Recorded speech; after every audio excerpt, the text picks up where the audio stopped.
여러분 안녕하세요. 오늘은 국어 92쪽부터 있는 높임 표현을 사용하는 방법에 대해서 공부해 보도록 하겠습니다.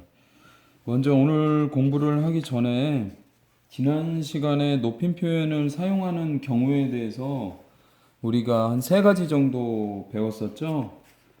첫 번째는 듣는 사람이 우더른일 경우, 두 번째는 행동하는 사람이 우더른일 경우, 세 번째는 누구에게 해당하는 사람이 우더른일 경우, 이렇게 세 가지 경우 정도로 우리가 높임 표현을 사용하는 경우에 대해서 알아보았습니다. 오늘은 그렇다면 높임 표현을 어떻게 사용해야 될까요? 그 방법에 대해서 자세히 살펴보도록 할게요. 먼저 국어 92쪽을 살펴보기 전에 선생님이 여기 간단한 대화글을 하나 준비를 했습니다. 손녀와 할머니의 대화인데요. 오랜만에 만난 손녀와 할머니의 대화예요. 여러분들도 대화 내용을 잘 살펴보면서 높임 표현이 어떻게 잘 쓰여지고 있는지 한번 살펴보기 바랍니다. 손녀, 할머니, 그래, 우리 예쁜 손녀 누구구나. 손녀, 할머니 잘 있었어? 할머니는 잘 있었지? 우리 손녀 배고프지? 아니, 나는 먹었어. 할머니는 밥 먹었어? 할머니는 아직 안 먹었단다. 근데 큰아빠는 아직 안 온 거야? 아직 도착 안 했단다. 나 TV 보고 싶어. 할머니 빨리 들어가. 그래, 우리 함께 들어가자꾸나. 짧은 대화예요. 짧은 대화인데 여러분들 어때요?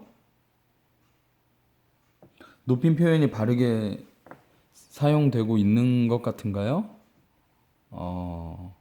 그래요.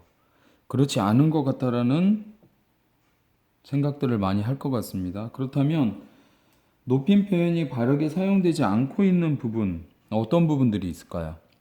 대화글에서? 그렇죠. 뭐, 몇 군데가 있어요. 예를 들자면 이런 곳이겠죠. 할머니 잘 있었어? 라고 이야기하는 이런 부분이라든지 아니면 할머니는 밥 먹었어? 네, 이렇게 묻는 부분 또는 큰아빠는 아직 안 온 거야? 네, 이 부분도 그렇고요. 또 할머니 빨리 들어가.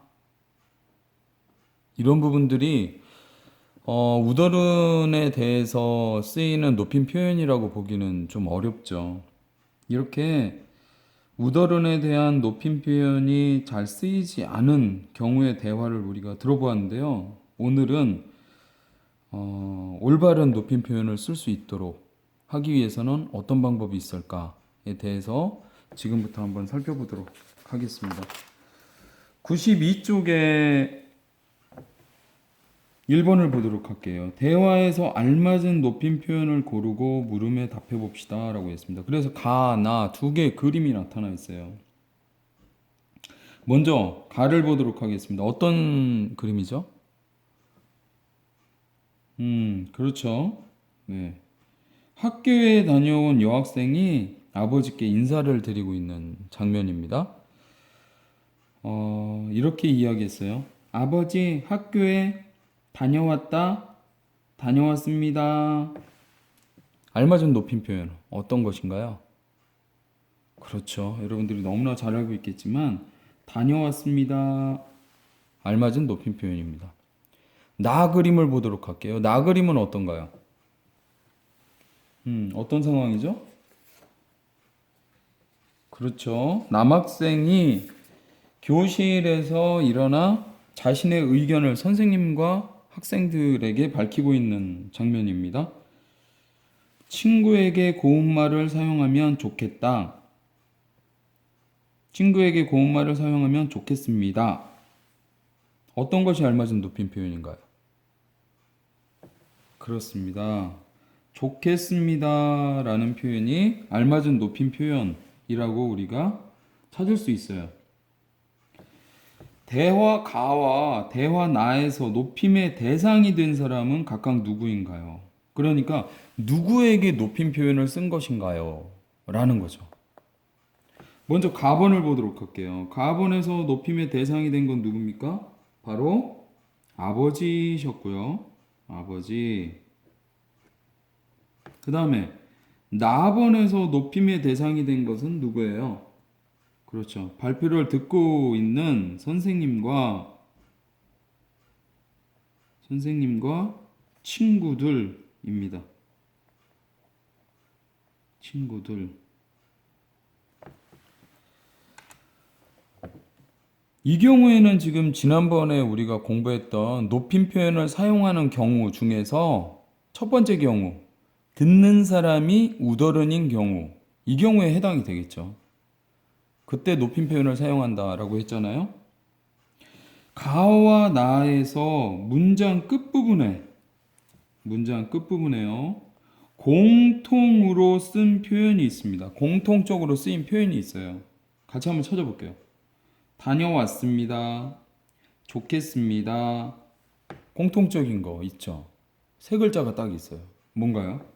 그렇죠. 바로 뭐뭐 씁니다. 이런 표현이 쓰였어요. 뭐뭐 씁니다. 문장을 마치고 있는 표현인데요. 뭐뭐 씁니다라는 표현이 공통적으로 쓰였다라는 것을 우리가 알 수 있습니다. 그럼 여기에서 첫 번째 높임을 표현하는 방법이 나올 수 있어요. 높임 표현을 사용하는 방법 첫 번째는 바로 뭘 사용하는 거예요? 문장 끝에 뭐뭐 씁니다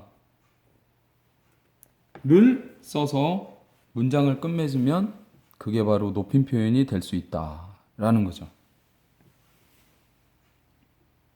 그런데 꼭 뭐뭐 씁니다만 쓰이는 건 아니에요. 이 아래 보면 참고사항 중에 이런 내용이 있습니다. 요로 문장을 끝맺어 듣는 사람을 높이기도 해요. 뭐뭐 씁니다로 문장을 끝낼 수도 있지만 뭐뭐 요로 끝내서 문장을 높임 표현할 수 있다라는 거죠. 예를 들자면 이런 겁니다. 지난 시간에 나왔던 것처럼 아버지 이 책이 재미있을 것 같아요. 이렇게 문장을 끝내는 거죠. 아버지 이 책이 재미있을 것 같아. 이게 아니라 아버지 이 책이 재미있을 것 같아요. 이렇게 표현을 쓴다든지 또는 할머니께 드릴 편지예요. 할머니께 드릴 편지야. 이게 아니라 할머니께 드릴 편지예요. 이렇게 하면서 요자를 이용해서 문장을 끝맺는 높임 표현 방법도 있습니다. 93쪽에 2번으로 한번 가보도록 할게요. 대화에서 알맞은 높임 표현을 고르고 물음에 답해 봅시다. 라고 했습니다. 가번 그림 어떤 그림인가요? 남학생과 여학생이요. 교실 앞 복도에서 이야기를 나누고 있는 장면인데요. 선생님께서도 여기로 오니? 선생님께서도 여기로 오시니? 어떤 표현이 높임 표현일까요? 그렇죠. 선생님께서도 여기로 오시니? 이 표현이 알맞은 높임 표현입니다. 나번 같은 경우에는 어떤 그림인가요? 여러분도 한번 살펴보세요. 그렇죠. 지금 남학생과 어머니께서 주방에서 대화를 하고 있는 장면인데요. 이렇게 이야기합니다. 남학생이. 어머니, 오늘은 출근 안 하나요? 어머니, 오늘은 출근 안 하시나요? 오늘은 회사 쉬는 날이야. 어떤 표현이 알맞은 높임 표현이에요? 그렇죠. 하시나요? 이 표현이 알맞은 높임 표현입니다. 그러면 이번에 대화 가와 나에서는 높임의 대상이 된 사람이 각각 누구예요? 가에서는 누구였습니까? 선생님이시고요. 그렇죠. 나의 대화에서는 높임 대상이 된 게 바로 어머니세요. 그리고 이 가와 나에서 공통적으로 문장을 끝맺는 말에 쓰인 표현이 있습니다. 오시니 하시나요? 공통적으로 들어간 말이 있어요. 여러분들 한번 찾아보세요. 어떤 거죠? 그렇죠. 중간에 들어간 바로 시라는 표현입니다. 오니 이게 아니라요. 중간에 시자를 넣어서 오시니 하나요? 이게 아니라 중간에 시자를 넣어서 하시나요? 이런 표현인 거죠. 그래서 높임을 표현하는 두 번째 방법은 바로 이거예요. 높임을 나타내는 시라는 말을 중간에 넣어서 쓰면 두 번째 높임 표현 방법이 된다라는 거죠. 지금 이 두 번째에 나온 가와 나의 이 장면은 지난번에 여러분들 높임 표현을 쓰는 경우 중에서 두 번째 상황에 해당될 수 있겠습니다. 바로 행동하는 사람이 우도른인 경우. 이 경우에도 우리 높임 표현 쓴다고 했었잖아요. 여기서도 지금 행동하고 있는 사람이 여기로 오고 있는 사람이 선생님이고 출근을 하는 분도 어머니예요. 그러니까 행동을 하는 사람이 우더른인 경우에는 높임 표현을 쓰는데 그때 중간에 시라는 말을 넣어서 높임 표현을 쓸 수 있다. 이겁니다.